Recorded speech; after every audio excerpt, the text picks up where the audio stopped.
Hello and welcome to Baggio's Penalty Landed in My Garden. I'm Andrew, with me is Scott. And Scott, we are 11 days into the World Cup now. It's our second podcast. We've had 40 games in. How are we feeling? Probably feeling better than you, because I think you've watched most of the games, including the 2 early morning games. So I think that maybe Andrew's feeling a wee bit croaky. That'll be the reason I why, apologise for my voice.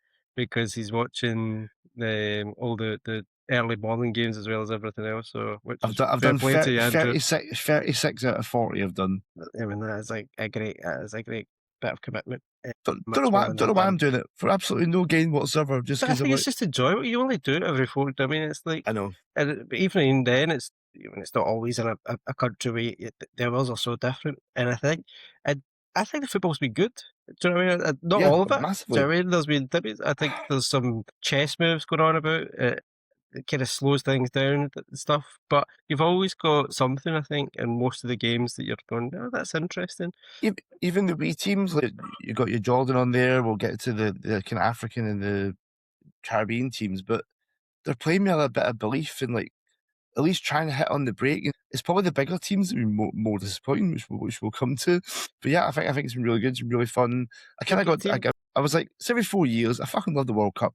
I'm going to watch as much of this as I possibly can. Why not? What else am I doing? I tell you what, it is hard to catch up in all the games, but the games that I see live and the games that I always catch up in all the highlights and stuff, it does feel a bit more retro in terms of when you do watch a Jordan, Cape Verde, these sort of teams.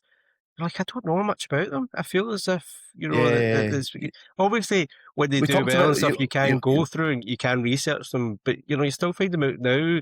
Instead of going through all the research, we've looked at every team, but you still don't know what the players really play like until you see them for a full kind of 90 minutes and stuff. I've enjoyed that part of it. Like World Soccer Magazine, they'd be like, exciting winger, that's all you get, and you're like, all right, now you get to actually watch them, and even some of the more established players are going, oh, you're actually different than what I thought you were. Or, it's nice. I was saying to my mate Stefan last night, I went to 39 games live last season. I've watched 36 games in 11 days. Yeah. It's a fucking lot of It's a huge amount of football, yeah. So, some games, I must admit, I think it was like Turkey, Australia. I was in front of it. It was happening. Yeah, glazed look over your face. I think that was the 5 a.m. game. I'm like, it's a game. Right, let's get. We're going to go through like our favorite moments, favorite goals in the last week, players that have caught our eye, and some talking points. We'll start, Scott. What's been one of your favorite moments of the last week? It's funny, we're talking about how good the football's been and stuff like that, but one of the favourite moments for me is the Scotland Tartan Army turning up and taking over Boston. I know everybody's been talking about it, everybody's been sharing videos. We've got reasons for not being there. Monetary, political, there'll be various reasons why people haven't gone, like us. And I don't really, looking at the 2 Scotland games, I'm not like itching to be at the stadium to watch those games. I would have loved to have been there, but it's not giving me the fear of missing out. But see when you see all the fans just tearing it up, and especially Fenway Park, the baseball game, that was so much fun. Totally changed the atmosphere. The Red Sox are losing. They're not that great a team at this current juncture, but the atmosphere just totally changed, and everybody had a party. Well, I've been getting, this is my first season watching baseball properly, so I've got like access to the games and stuff. When I heard they were going, I think that there was a game on, like a World Cup game on. I put the Red Sox game on like my laptop, and every time they were like batting, I put the sound on, because obviously fans had no idea what was going on whatsoever. No. And there's what's called, it's like a pop-up, but the guy, he's made contact, but it's like going to be an easy catch. And they're like, oh, hey, fucking losing their mind. And like, baseball doesn't really have atmosphere. It's a very chilled out, like sitting have a hot dog, like, well, you'll cheer, but they absolutely changed the whole, and everyone was loving it.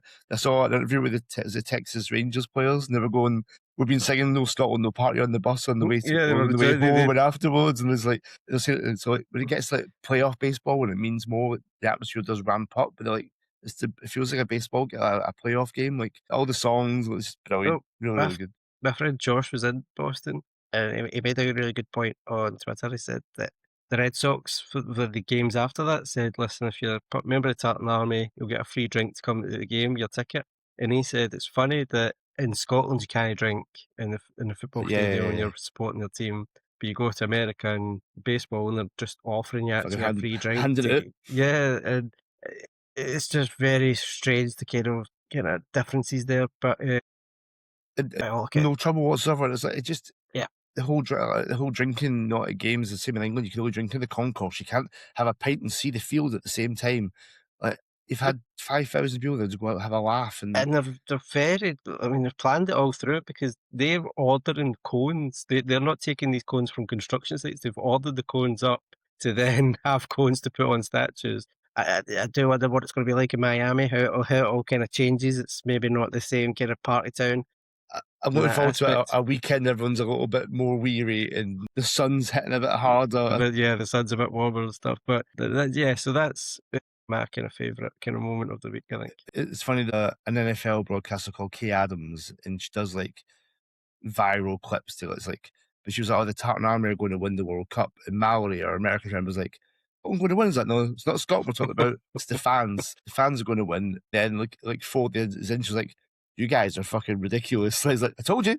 Because I she heard the national said for a Scotland first time. I sent the clip. She's like, "Holy shit!" Like, never heard anything like it whatsoever. Like, it's so good to see. Like, you just hope they get something to cheer about, and we'll get down the line. Like, if we can get And through the groups and give them a knockout game, like amazing. And listen, I love the Irish, but Roy Keane's absolutely wrong when he said they're second to Ireland. They are not second to Ireland. We'd be doing it a lot longer, Roy, and a lot better. So you've not drunk Boston Dry, you've not drunk Munich Dry. Well, they were These they are were big saying that beer places, and we've we've drank them dry. sold more than we've sold more beer than they do in Paddy's Day in Boston, which is Like massive. Like, trebled it. Yeah.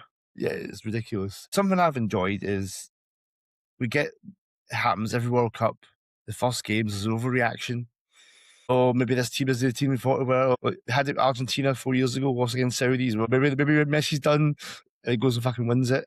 Like Spain, terrible against Cape Verde. Cape Verde were amazing. Vozinha, Spain against Saudi Arabia went, we're still Spain. We're going to show you we're still Spain. And they played with more zip, bit more pep, and they got the job done. Same with the Dutch. When I was slagging Dutch off, Dutch fucking awful football, fucking slow shite, fucking Elkuman came out absolutely destroy Sweden, beating the 5-1. I just love these ones have reacted. I think maybe they've acclimatized better, maybe they've settled in. You get that kind of the first game nerves out the way. Second game they look more at themselves, and there's like I just love there's just always an overreaction every fucking tournament, and I love that these teams have shown what makes them like favourites or to go away in. I think it's been good. It's funny to watch everyone going, oh, maybe Spain are good still. You're like, yeah, these are really good teams. So half of people kind of react, as you say, but then there's always people who will say, remember Argentina, remember Spain when they won, I can't remember, it was the World Cup or the Euros, and they 2010 lost they lost the first game in in Switzerland. Switzerland, yeah. And you're like, so we do know We've that the first got game isn't, Preston. yeah, the first game is not the most important game. You obviously want to start off with a good performance and a victory, but I don't think it's vitally important, and I think Spain and the Netherlands have shown that. I think also having the free go through and there's a little bit of a safety there. You can take it. You don't have to come out flying. Yes, Like I think like a Euros when there's like 2 go through and they're all really good teams. You can't sort of ease your way into it. You've not got a smaller team that you're playing last that you need to. But this you can kind of take it a bit easier, ease your way in. But I'm then I excited to see suppose the problem with that is if you don't then catch up in the second game, like we saw last night with Belgium. Belgium. So, you can't, there is still a fine line of, There's still yeah, some bad you teams have to who turn aren't up. going. Yeah, it's like we probably need to learn our lessons and like, not overreact over the first game, especially when the tournaments are getting bigger and bigger. It'll still happen again. Someone will lose next 4 years' time. Oh, this team's finished. They're not good. And sometimes it's a case of just waiting for your best player to turn up. I think Spain with Lamine Yamal, even though he only played 45 minutes, and he wasn't. He Listen, didn't he really wasn't. do much No, either. But so this was it. It wasn't like amazing. It wasn't like, but it's just an aura, and I think people are just a bit more kind of settled there's with a Spain, focal and it's point like, as yeah, well. And like, I've got this world class young talent here. That's and I think that does kind of spur players on. But yeah, I think it's always good to kind of see a way that these teams can be kind of humbled, but then react the right way and coming back forward. yeah, and I think they all did that. And on the back of that, other favorite thing this week is the smaller teams. Our Curaçao's, Cape Verde's showing up. Like I say, Curaçao got pumped 7-1, right? It was like, oh, they scored the goal, great. But then they've come Ecuador, mate. Ecuador, 15 shots on target, no goals.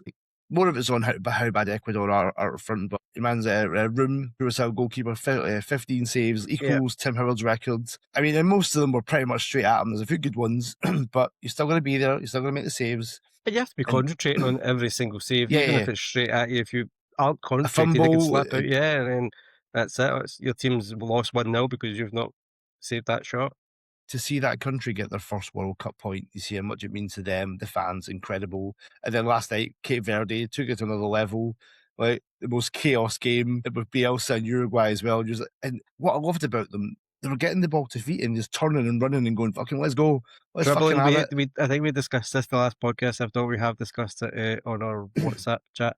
Just go up and attacking teams with a dribble. Do you know what I mean? Just and be energetic, go forward with intent.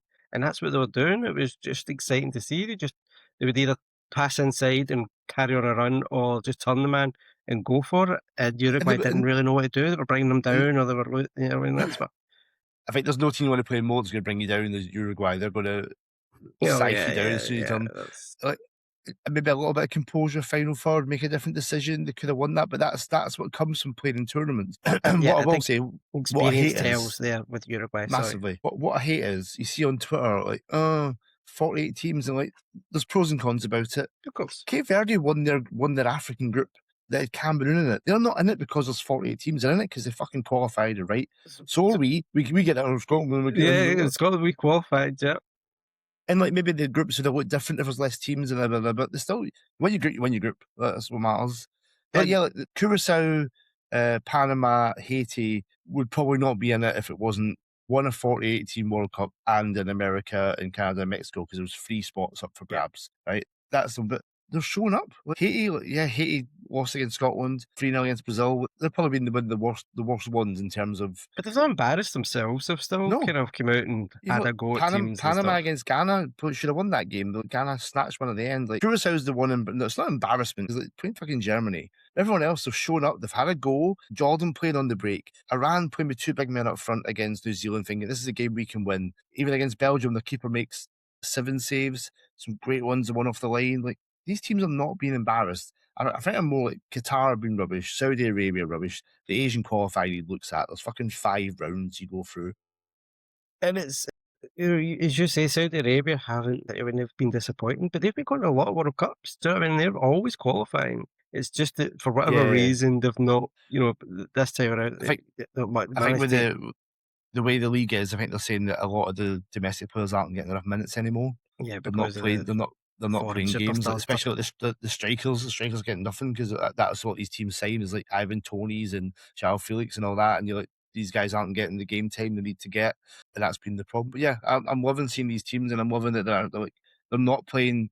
What they played is like they'll play like 4-5-1 or 5-4-1, but as soon as they get the ball, they're fucking going for it, and I love it. I love watching it. Another thing that I've enjoyed is the hosts winning. It's always good, we talked about Canada last time and how they looked very nervous, and we didn't know if it was nerves or they just couldn't pass the ball and they were crap. But they showed this time round that no, we can actually play football. We just need a wee bit, as we said before, time to settle in, get that kind of expectation under control. They started that game so well against Canada, but like, you can see the intent of like, we're going to fucking attack you. Yeah. They just like storm you, and and the atmosphere was incredible. My mate Tim's in Vancouver, he was there. They said like the stadium's electric. You could hear. I think it sounded even better when you're there, but you could hear like how. I think they were saying that this is why all Canada games should be in Vancouver. The atmosphere is different from anywhere else. Like brilliant. Mexico loving like their second game wasn't as good, but got the win, and you can see I think it's the reactions and like the atmosphere during and after the game. The traditional football country that is enjoying hosting the World Cup again. The US have been really good. They've been one of the best teams actually throughout the tournament so far. I think they need to dampen expectations. I think when you hear American people saying, if we just cared, we would actually win. I believe that we will win. And you're like, no, that's not what it is. It's not because you've got so many people. If all our athletes concentrated. No, I don't think every American footballer James played soccer. A soccer player, basketball's probably in terms of look is possibly, but again, they don't use their feet, so we don't know how good they are. And it's just hundreds of years, like 100 years of tradition that you've not got and you won't get straight away, even if you did do that. Japan is a perfect example. They're taking it, like, I think in the 90s, they've got a 100-year plan to win the World Cup. 100-year plan. I didn't know this till Ange Postecoglou was talking about it. I didn't realize this was a thing, and like, and they're so Yeah, regimented that and like it's we will so do this. they'll do it this way, that they don't try and but you can already see a very vast difference between France '98 Japan and current Japan in Yeah. terms of they are better defensively. That was always a weak point. They still, I mean, genetics don't help them in terms of height when defending corners, but Wow, let's get into the technically stereotypes. they are fantastic. They're one of the best teams at keeping the ball and passing it around. They're really good with set pieces, taking corners and free kicks and stuff. So yeah, just dampen expectations. Don't you can't just win it just because if you think you cared about it a wee bit more. That's not Well, how it works. we've got a bet in our NFL chat because if we're getting into it, we'll get around the message at 2 a.m. going, wow, Cape Verde, you like she's into this now. She was like, oh, USA going to win it. I'm like, no, Mal, they're not. It's like, oh, what? So basically, if she wins, we have to call it soccer for a year in the chat. But if they don't win, she's very much, as soon as the Eagles win, she's like, basically like EAGL. She has to like, she's not allowed to do that for a whole season. And I'm like, Right. we're so winning this because they're not winning the World Cup. I was like, if she's into it and she believes, go on, Mal, you back And your team. yeah, and I think if you I think that's different. I think if you're believing in the team that you're watching at that moment in time, that's fine. I mean, that's what we all do as Yeah. national football fans. I think it's just when you have these two people on a podcast that are American versions of us in their dreams talking about that sort of shit, this, that, and the other. No. But I just enjoyed the kind of, I think the fans are getting into it as well. Yeah. America and I think Canada and Mexico are already there as well in terms of just having other countries, fans coming and just actually embracing football or soccer, depending on what they want to call it. I think Canada's the one that I think Canada's more of a football country than obviously America will ever be because like they don't have, like, obviously ice hockey. They do love a bit of they have like Canadian football, love NFL, and basketball, but I think they get it. I think they get it as a sport, and like they know that they've got a good team and like they've got some really good players now. Yes, I will mention Jonathan David scored a hat trick in the World Cup. Yes, it happened. Well done, JD. First home nation player to score a hat trick in the World Cup since. I didn't know this question was coming, so let me get ready. Thinking cap on. It's going to be Jeff Hurst, isn't it? It's going to be Jeff It's Hurst. Jeff Hurst. But I mean, what, like, as much as the guy boils my piss for his time in Leo, what a cool thing to have on your, like, you did this in your home nation for your country, like, amazing. No, yeah, it was a good moment for him. Great moment. Scott, who is a player that's caught your eye that maybe someone you like, that's the meme of like, I wasn't aware of your game, that kind of guy. Who's caught your eye? I want to say Saibari, just because I said that he was going to be one of the standout Fucking players. Saibari. Listen, no, I'm going to pick Somerville from the Netherlands. Although I did know his game, he was one of the better players for our team that got relegated to West Ham. But I think coming into that, this is he wasn't involved in the squad getting into the tournament or anything like that, No? and he just came in and just went, "Do you know what? I belong here. Give me the ball. I'm going to do something with it," and he has. And if he is obviously probably not wanting to play in the championship again, he's probably wanting a bigger move. And he's going to get a better team for it Yeah. because he is very, very eager to get forward. Likes to have shots. He's got a bit of pace about him, and I No think, fear. yeah, and I think although I did know about him beforehand, I didn't know he was just that good that I've witnessed in this tournament. I think, like, I've seen him play with West Ham. He played for Leeds. He was Leeds first, wasn't he? Yeah. And then went to West Ham. It's like, I know the name. What didn't even know he was Dutch until I saw him in the starting lineup for Netherlands. Oh, is it? Okay, cool. And then really good first game, came off the bench, second game, gets another goal. I think that's it. You could have been a bit fucking should have started. Is that take a chance and come on again? Well, now he's given Koeman a problem because they were really good the first half when they'd Brobbey through the middle and Mallon on the right, and now you're like, this kid's. Do you leave him as an impact? Like, and I guess the third game maybe we won't see what their plan is, but when we get to knockouts, like who do you pick? Mallon's had a great season. Brobbey's just scored twice. Somerville, Gakpo's scoring an assistant. What a great problem to have. Yeah, I think out of them all, it would be Malin that would maybe leave on the bench. And then I wonder if CP could Somerville will become an definitely start impact. the third game since they've got some points now. Like maybe you can rest one or two. But yeah, I think he's done himself a world of good.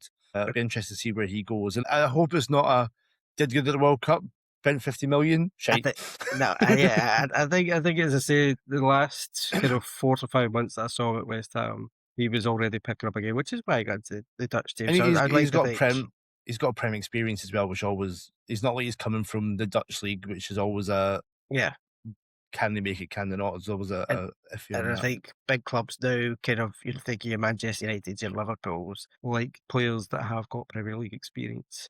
Yeah. So if if he stays in England, it will be probably a good top 6 team that will like somebody who has got that experience. What about you? Who's caught your eye? The one that Felix Nmecha has been at Dortmund for 3 seasons. I have definitely watched Dortmund in that time, and I know the name. I knew he was like a centre mid, and I watched the 2 games going, you're fucking really good. Where have you come from? What just he's so dynamic. So like he can step forward, take the ball out of like defensive mid, beat a man, really good passing range, a lot of energy, and I'm like, who the fuck are you? Where have you come from? And I'm like, is he? And a few people said it like, was he always been this good, or is he just sort of stepped up in this team? But he just looks the kind of dynamic midfielder. These teams that play like the 3 at the back, the 2 DMs, he looks so suited to that system of I can step up, I can step out, I can beat you, I can spray the ball around, I can do it all. And I love those. And we talked about like Mateus and podcasts like that. Can do it all, drive. Yep. He's just someone I'm like, where have you been? Where have you been hiding? Been really Yeah, impressed I by was the him. exact same. I've heard the name. I may have seen him, but it just didn't stand out. I don't know. But yeah, he's just very comfortable on the ball. And I think the kind of, so usually, so when I was like, yeah, let's look a bit more into it and stuff like that. I was thinking it'd be like 22, 23, because I'd like maybe had the name of cut in the last couple of years and stuff. He's like 26, is he kind of mid I was 20s? 25 when I was, yeah. 25 minutes, so looking as maybe well, 25, yeah. 26. So it's just one that's probably just grows each year, getting Settled better in. and better. And then, yeah, he just needs a kind of tournament like this just to then just declare himself as being top class. It'll be interesting to see how he carries on the tournament, but the first 2 games have been fantastic. I was surprised why you didn't go for Abadi. Obviously, you knew him beforehand, but I don't think that was the premise of the question. It was just favourite Buadi? players. Yeah. We did a big Buadi thing the last thing. It was brilliant against us. Like I think he had like 72 touches. Just looks it looks like he's been doing it forever. It's funny I because wish he would calm down a little bit. Fucking getting too many eyes on him. well, the thing is, McTominay's had a bit of a kind of stop-start tournament. He's not really. There was one moment where he bossed the boy, and Yeah, I was like, see if you could just do that a wee bit more. Can I just because McTominay has got that. I know, but it didn't fluster. It didn't fluster him. He just yeah. carried on his game, and he was. I mean, probably didn't lose a pass after that or anything, but he has been fantastic. He's been one of the star out players. And yeah, Leo's just It's going to make making me more sad, money. Scott. It's making me sad. I think I put on Twitter. I think this will be the one that's going to hurt as much as Hazard did, and Hazard didn't really hurt because it was time for him to go. It was like you won the league, you had another season. It's time for you to move on now. I'm like, just give me one more season of Buadi at Lille, please. Don't go. Don't be too good. Someone's like 100 million. I think the problem is when I look at these players is where do they go? Yeah, that is. I think If that's the we problem want for them.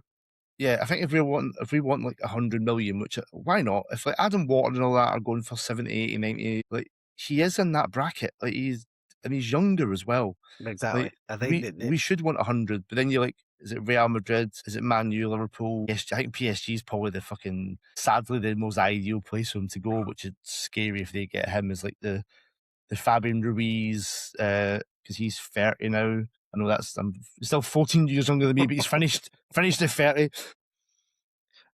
So the thing is it's an interesting because I've always kind of thought about these things. It's like if you're in a player situation, it's easy to just go for the money. You know, whoever will agree a deal with Leo could offer you a couple $100,000 a week.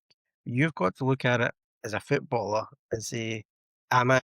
And this is the big problem is they're all going to think they're good enough. Of course they are. You're always going to back yourself, and I do Yeah. understand that. But at the same time, it's like, well, am I going to get into the team? How long is it going to take?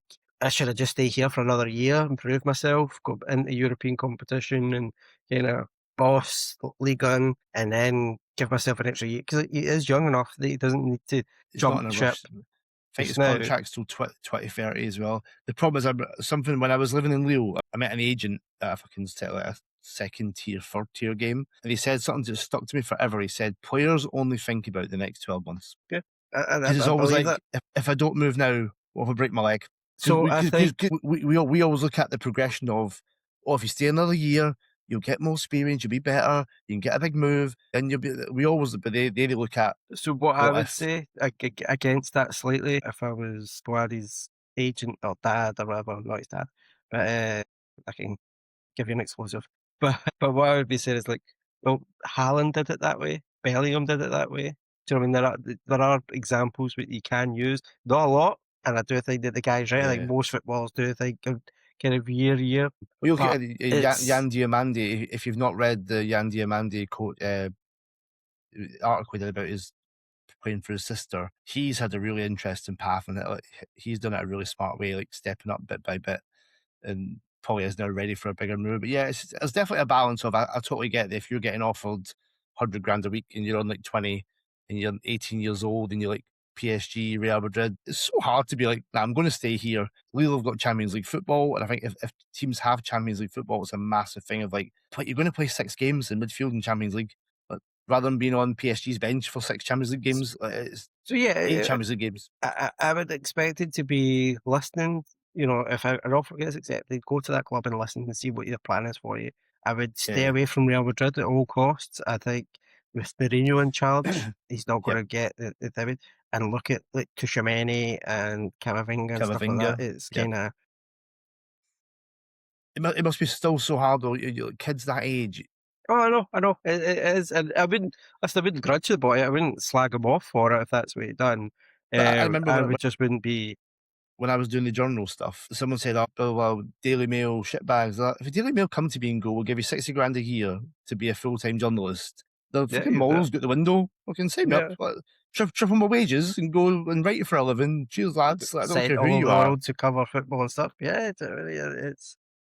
You called who a slag, and no, fine, I don't care. I'll do whatever you want from me for that money. Scott, favourite goals? There's been some absolutely bangers. What's been your favourite goal in the last week? Well, so you picked my favourite goal, so I'm not going to touch that now. No, I think I didn't. I think I picked the other one. I think I picked the one that. I don't know which one you picked, so I'm not going to. So I really, and it's not technical. It's a funny one because people are going to go ask, "Why is this your favourite goal?" Right? How do you pronounce that German boy that you said again? I don't want to absolutely butcher his name.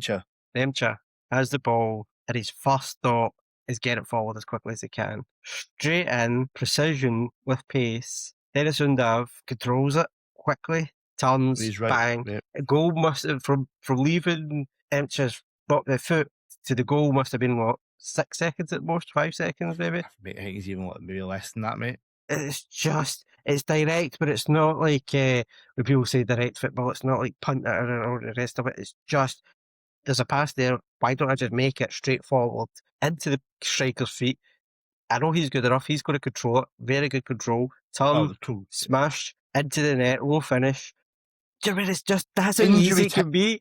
And it's injury time as well. Injury time in a game. Yeah. To get the win over a very good Ivory Coast team. Yeah. And you're like that, because people are like, but it's just that's the way. I mean, Germany wouldn't be worried about that. They would have, because how many times have you seen Germany start off with a result and then fade away and not even get out the group or get into the. I think it's important that they're consistently getting results. And you're going to play an Ecuador team next who've got one of the best defensive records in the world. Yeah, so I think the kind of. I said this to you previously. It was like a throwback goal. That's what we've been looking for. Somebody just to have that very creative first time pass that's just split the defence open and the striker's right. Thanks very much. Smash. There you go. Let's get back to if you look at it closely, like he gets the ball, he's back to goal, turns, and I'd love to look at the time between when he looks up and bang the pass. There's no. Yeah. And I think my problem with modern football is fucking this like passy round. Yeah. How many midfielders in this tour would have got that ball and then just put it to the fullback? Yeah. Even forward, back the way to a fullback. And you're watching the game and you're going, why have you not made that pass? Why have you not made I can see the guys open, fucking hit when they go, he just saw it and there was no doubt, and the accuracy was phenomenal. And then for Undav's side, the pace was really good on it as well. Yeah, incredible. And the touch on Undav's right foot, and then finish on your left, incredible. Technique-wise, How, it was just I'm spectacular pretty for sure me. I would have tried to control it on my right, then tried to hit it on my right. I would not have thought about trying to spin on my left. Yeah, And it's that, it's just, I mean, it's just whatever comes naturally to him, but yeah, yeah, it just worked so well. It really, it was like, as when I was a young boy, played as a striker, I mean, it's just like, that's what you need. Just get it under your control and smash it into the back of the net, and it was brilliant. And brilliant. as an older boy, I played as an attacking midfielder, and that pass, just a vision to just go, right, okay, I'm just doing it straight away. And they just created a goal, which people, not have nothing, but it's not something most teams would have really contemplated doing. Bingo. The one I've gone for, and I don't think Scott was going to go for this, is the Mbappé goal against Senegal from Michael Olise's pass, not the long distance one. Okay, yeah. Because like I France like were both of them, to struggling. be fair. Mbappe's not having a stinker, but he's had a few chances where maybe his touch wasn't there, or his finish wasn't there. And Michael Olise has come into the game, and I've been calling it the summer of Olise because he's been phenomenal. He's stepping up for France, and I think Deschamps moved him a bit more inside to get him involved, but then he got the ball kind of inside right. And when you freeze frame before the pass, you're like, could you even see it? On TV, I couldn't see it, and he's just played this wonderful pass inside the channel, beats like 4 men with the pass. Mbappe, his confidence will never dip. This man could miss 5 sitters, he still believes in himself, and it's going across from to his right and fucking hits it perfectly, right foot, across the keeper, into the net, and just everything about it. I think it's more, it's a vision. I love when you see it, somebody make a pass, you think, how have you even seen that? That's the intelligence that, especially if I'm on TV, if I'm watching on TV and I can't see it, and you're on the field and you've just seen this like channel to play this ball into, is phenomenal, and I love that. Like the second one where he hits from distance, great. I think, like I said, it's a technical ability involved, the vision and the audacity to even try the pass. It's Do you know what phenomenal. I think? If I was Didier Deschamps, I think the best thing for me about that goal was the connection between the two players. Yeah, And I think Mbappe needed that. I think, you know, what's happened to Real Madrid and all the rumours and all the rest of it that surrounds it, he needed somebody like Olise to go, here you go. This is how much I appreciate you. I'm going to give you this ball and you're going to score a goal. I know you're going to score a goal and it's going to set off your World Cup. And I think yeah, that for me with the Champs would be, that's what, because that's exactly what Mbappe needed. And I know you're saying his confidence levels don't drop, but there may be a part of him that thinks sometimes when it comes to teammates, do they want me? Do they think that I'm, yeah. you know, is there kind of a discord that goes the wrong way? And I think that really does that. I think it's like say to be born in the kind of Paris region and always say, like, I'm not Bother talking about the England, French. I'm not talking about the French team. I'm talking about the whole World Cup. the whole fucking world. Yeah, Yeah, one of their best players was even born in France. But yeah, he's such a phenomenal talent, really saying it's just good to see them coming out that work. And doing it in the World Cup. that I second think it half, was I think France interesting were just listening sensational. to listening to Giroud talk about Mbappe. Obviously, if he's played with him in France, he was like, he is a leader. He is like respected. Like they've not got that. He's not like a. Cause I see him a bit. He's a bit petulant. Maybe he's. And what was it? Zlatan? Is it It's arrogance? ignorance. Yeah, ignorant Ignorant people think it's arrogance. arrogance. All right, So cheers, Zlatan. Mate. you're the Alexi Lalas of this podcast, Andrew. I've always loved Mbappe to football. I think it's just some of the Oh yeah, yeah. As a footballer, you've always been very complimentary of him. You've always yeah. kind of picked up on his finishing and things like that that have stand him out against anybody else. It's just some. And listen, sometimes it's just sometimes the way you're brought up is different from other people. Sometimes money kind Yeah. of changes you slightly, and sometimes when you're that famous, you can't live a life that is The comparable only to thing that us. makes me not go way against him bad when you read like books about him, he's been this way since he's fucking 12 years old. Like it's just not come from him being a PSG striker or going to Real. He's been this little like confident, the most confident kid in the world Because since his he was parents playing. gave it to him. His Yeah, parents were always super confident in him, and they just gave him. And that's without that, he's probably not the one of the best you players in the have world. you have to be like this. Some strikers that's maybe gone the other way and maybe they should give up. We won't go into that, but you have to have that self confidence, right? Speaking of goals, I've been doing some stats, Scott. I've been getting geeky last night Right. because you go, has there been more goals? Feels like there's been a lot of goals.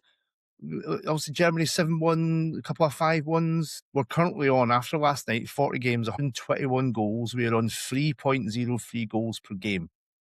Compared to Qatar, it's 2.69. 2018, 2.64. 2014, 2.67. Usually this hits like a normal, like 2.5 goals is like the kind of benchmark of like 2-1s, 2-0s, a 3-0. We're on 3 goals a game after 40 games. So do you think more games, more goals, plus people will Well, then say... the more games doesn't matter because it's an average. I just mean that by you're going to have more games with teams that people are going to say but this the team, Minnows, that team, that. But then, yeah, how many goals have we had in the tournament? 121. One of those goals was the best goal, and that was John McGinn's goal. So we're trying to bring that average down, don't you worry, guys? We'll try and bring that down. But basically, so the Curaçao was 7-1. We go, no, these Minnows are fucking bringing it up. They get a 0-0 with Ecuador. Like, no, it's balancing out. Like, they've done all right. We had like 4 goals, Cape Verde, Uruguay. We had 3 goals, New Zealand, Egypt last night. Egypt's first ever World Cup win since 1934. Which is mental. But what I wanted, so then I was like, right, are we getting more shots? Is that like more shots, more goals? The shots per game is the same. Yeah. It kind of averages is like 25, 26 is kind of the average. What it did say, You're still getting boring 0-0s. Belgium and Iran will attest to that. I think it's boring for a Belgian point of view. I think from an Iran point of view, it was quite exciting. But what we are getting, apparently the conversion rate's gone up. So like the people are creating, and I'm like, is that because teams are now more patient? We aren't getting the pot shots that mean you're like fucking hit it. Like we're not, but they are playing a bit more patient, so you're getting like more of the perfect chances. But it's not diluting how many goals we're getting. So I'm like, I don't quite know how this. So I don't even know if that because you think of the Cape Verde first goal was like a Bundesliga free kick from 1999. I don't know. And we've discussed last night. We were talking, and we said how some goalkeepers' performances have been really, really good as well. It's not as if goalkeepers have been shite and it's just gone through a peak this, that, and the next thing. I mean, obviously there'll be some blunders here and there, but I mean, Angus Gunn did really well against Morocco. Everybody was talking about, he's not played that many minutes and all the rest of it. You've had the Curaçao keeper making, did you say 15 saves it was? 15 saves, yeah. Cape Verde's goalkeeper against Spain. Iran last night. Courtois had 2 very good saves last night. Yeah. So it's not even as if the quality of defending or goalkeeping has been terrible. No. And there's been some big misses as well. Some of the chances that people miss, like we could have had even more goals. Mbappé could have had 4. There was a couple last night that you're like, how did you not miss that? And the Ivory Coast one, Adingra, when the ball got squared across. I think I needed for my bet. I needed a shot on target and a freeze frame. Like this man did not get a shot on target from this position. The fucking cussed little bastards. But so it could have been more. And I don't know. I love stats, but it's trying to find like what's the reason. I'm like, I think a lot of the big players have turned up. Messi's got a hat trick. Mbappé got a couple of goals. Haaland scored a couple of goals. Salah scored last night. I think, and I thought we'd have seen a lot more of like. You get your 2-0, you're up 2-0 because of the conditions. Just fucking cam it. Yeah. That's what I was expecting. Even Japan against Tunisia, that game was done after half an hour. But that very Japan methodical and got 2 more. Like I'm loving that teams aren't. The same with Netherlands, Sweden. The game was finished at half time, but they still went. Keep going for it in the second half. And I'm like, are we going to get even more because the way, like, as much as I love the 32 teams, 2 teams going through, it ended a lot of groups before. If 2 teams won 2 games, it was done. That was done. So I'd fucking. But now there's so many of the third games that mean something. We get to the point where there's no point being passive. Scoring, you go through. Losing, you're going home. What have you got to lose? Don't fucking go for it. So we could see even more goals, which would be amazing. So yeah, that's what they bring. I was like, we are getting more goals per game, which is awesome. Speaking of goals, Scott, tonight, as of recording, France and Argentina play today. We are in a current race for the greatest World Cup goal scorer of all time. Messi's hat-trick brought him level with Miroslav Klose, and then Mbappe's 2 got him on 14. So Mbappé needs 2 more to equal, 3 to go ahead. And you're looking at it, if nothing happens to him over his career, he's going to become, down the line, he will be the best. Mbappé, Messi, who's finishing this World Cup on the most goals, Scott? Who are you going for? I think it's funny because I think that for so long, everybody's kind of had this narrative of Cristiano Ronaldo, Messi, who's better. And I think now, I think that is done. But I think Mbappe's slowly coming and saying, no, I'm going to be better than you are. You better. Do you know what I mean? And people argue about it, this, that, the next thing, of course. It's hard because they're 2 totally different players as well. The styles are different. Like. I just mean, in terms of, there's now this race for top goal scorer, and Mbappe could you were looking at the group, looking at the way France have gone, Got a rack tonight. could get, 3 tonight and then 2 in the next game. I think it wouldn't surprise me, right? Let me just put it this way. It would not surprise me if Mbappé overtook Messi at the end of this tournament. By the end of this tournament. Only because Messi was fantastic, his hat-trick was amazing, and you just think the guy's, he's not finished, but he's not as good as he was either. And he's comes No, out with an but I think he has adapted hat-trick. better. He's adapted better to what he is now than another certain forward has. He knows, and I think the way that Argentina play, like they play this 4-4-2, the left winger comes inside, Messi drops, one's up front, pace down the right, fullback. They know what he is, they know what he can do, and they're playing a system that he knows what he is. And if you're going to give Messi space outside the box, he's going to fucking score, and he's going to shoot, and there's no one better. So I think that's my argument is going to be that he cannot do that every game. He cannot, in terms of sustaining the amount of goals, he can still do great things. I just don't think, I don't think that the hat trick is going to be a norm for this tournament. I don't think he can just roll his socks up and just go at it again and again and again. Whereas I think Mbappé can. I think Mbappe's. I can't wait to clip this. After every Messi goal we score, so can't do every game. Bang, Messi goal. Thanks for that, Scott. Thanks for that viral shot right there. Beautiful. Well, it wouldn't even surprise me if he did, because that is what the man's made of. He's made of absolute cojones that he can still do it to a certain degree. I just think looking at the two of them, Mbappe's now the kind of young thoroughbred who is just desperate for goals and just eating everything up. And it seems to me Mbappé in World Cups is his greatest hunger. You can forget about the Champions League, you can forget about playing for Real Madrid and everything else. He just seems to absolutely want to revel on the world stage. To light it up. And obviously they've got Iraq second, which I think is a great order for it. I think if the Iraq game was last, maybe he wouldn't play. No disrespect to Iraq, Norway scored 4, France will be looking for a few goals tonight. You could easily get 2. And then when it gets to the knockouts, when that's when he'll even more lights up. But he'll want to play against Norway. He'll want to show that he's better than Haaland. That is the mentality, and that's the But to be fair, Messi's always had that mentality as well. It's not. It feels like if you're watching a 1500 meters race, that Messi's in the lead, but Mbappe's got that finished. He's driving behind him. If there was another 100 meters in Messi's career, he'd still overtake him. Can Messi this World Cup? I'd like it if Messi finished this World Cup on more, and then the next one becomes Mbappe's time to overtake, just to give when Messi retires, he is the all-time World Cup goal scorer, and then it's Mbappe's time to go and get it. No disrespect to Miroslav Klose, it's like one of those weird names. It's a World Cup name of was he really that good? No, he wasn't. But now we've got two of the best strikers. He was good, but he wasn't. He was good, but he's not Messi and Mbappe good. To have that record, to have a proper superstar have the record is really cool. Before we finish, I think you'll find this interesting. Gareth, one of my friends from playing FM, he was being a bit flippant, but he called Mbappé shite basically before the game against Senegal. He was like, "Yeah, but he's not as good as Haaland. He's not as good as Kane." Then I'm like, one, they're all very different players. They all have different skill sets. And I'm like, Kane does what Kane does, and he's amazing at it. Haaland's fucking this big monster who actually is so much better getting in behind than I think people remember, because he plays for City, he doesn't do it. Whereas we've talked about Mbappe a lot. He is a finisher. He does find space inside the box like a proper striker. He has got that elite speed still. He can beat a man inside and score. And I'm like, how can you even say, I get that if you don't like his attitude, fine. And he was like, oh, but he plays at Real Madrid. And I'm like, well, you don't have to go to England just to prove that you're fucking good. And we've had this discussion about it. I think England would dampen what he brings.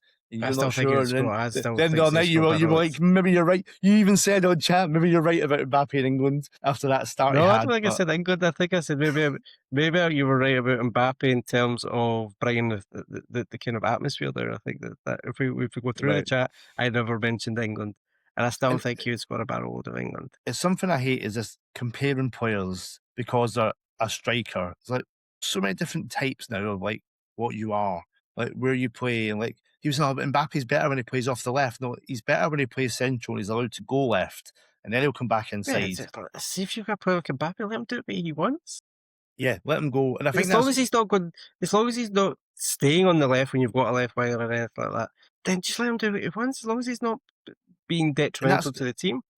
And that's where you need Olise and Dembele to go, right, if Mbappe goes central, someone takes the left, you're on the right, you drop back. All right, Mbappe's drop back. That gives you space to go through the middle. Like Yeah, that's how football should be. That's the way exactly. Work to your total strengths. football. Yeah, and Dembele's got that. He plays like false nine, plays right wing for PSG. Like he knows how to like fill space. Olise's got that. Doué's a bit more. He'll do what he's told. If he hangs left, but he's still comfortable coming inside as well. I just think it's so.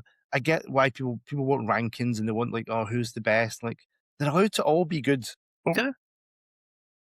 And like, I think ITV had it last. ITV were going like, who's the best dribbler, who's the best finisher, and I prefer that. I like Mbappe's the fastest out of them. If you want speed in your team, you're picking Mbappe. If you want like someone who's going to like dribble and take people on his heyday, it was Messi. If you want a big fucking thumping number 9 who's also built like a tank that can go 100 miles an hour, it's Haaland. Like, and if you want someone who's going to hold it up in link play, it's Kane. It's just like this is what. Yeah, they've all got their strengths. I think if you give me a chance to sign one of the 3 strikers, right? Take Messi out because Messi is phenomenal, right? Yeah, right now, as it stands. So I would go with Haaland, Mbappe, and Kane. I would pick Mbappe. See, I think I'm with you. I think exactly. I was thinking, how would I want to play football? Is there like what do I want my team to do? And I'm more of a counter press, win the ball, go fast. And he's always going to be on that shoulder, wanting to break the lines, and he's got that X factor like as well. The biggest compliment I can pay Mbappe, and you've made this comparison as well, is I think nobody has came as near to R9 Ronaldo as Mbappe. He's got the pace, he's got the power, and the directness to just stroll through defences. Yeah. The only thing he doesn't have is the passing. But then that's not the first thing I look for in a striker. Do you know what I mean? No, I know. I don't want him to pass. It's preference. Kane's got fantastic passing range. I want him to pass when the pass I want him to pass when the pass is the right move. And we talked about Ronaldo's goals against Ronaldo's passes against Denmark in that World Cup. Where he set up 2 really good goals because it was the best thing to do. Yeah, I think in that aspect he's more like the other Ronaldo in terms of just being a bit single vision. Yeah. But then I've always liked a striker like that. You know what I mean? Alan Coyce would never pass you the ball. He'd just always have a go at it. Kane, I think when it comes to passing, Kane, the 3 of them would be the third. But I think sometimes that's Kane. So if you look, when Kane was at Spurs, I think he was only like 6 shots per game or something silly.